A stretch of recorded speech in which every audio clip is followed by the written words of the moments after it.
Hi, and welcome back to the Quad Matrix Q&A.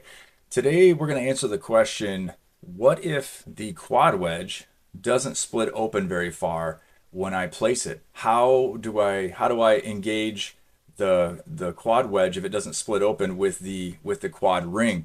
And the very simple answer is that don't panic. Don't worry. It's okay. You're going to see that sometimes when you place these quad wedges that these tips are going to want to not split. They'll want to stay together. And typically where we see this is in tight embrasure spaces. So when you get back in these second molar areas, the embrasures change, and so the wedge is not going to need to split as much because of how the embrasure is shaped. When you're in these areas in between the bicuspid and the first molar, you can see how big the V is in the embrasure, and so the wedge is naturally going to want to split in this area. But if you ever run into a situation in the molar premolar where you have like an over contoured crown on one of these teeth, you may notice that the wings of the wedge stay against each other.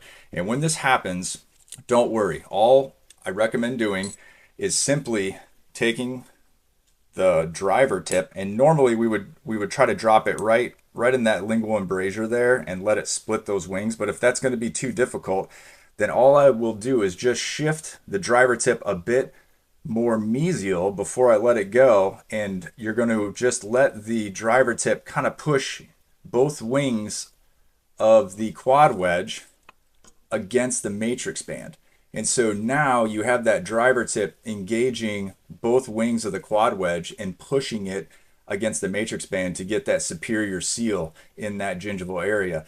Now, if you run into a back-to-back situation where that happens, I often do the same thing, and I just grab the quad wedge from one side and push it to the other, because in all likelihood, this embrasure is going to be so tight that between the quad wedge wrapping in one of those sections and the driver tip pushing over in the other, you're going to have really good gingival seal down in that important area. So overall, if the quad wedge does not want to split open and it stays more like this, just put the driver tip on one side and let the quad wedge push against the matrix band.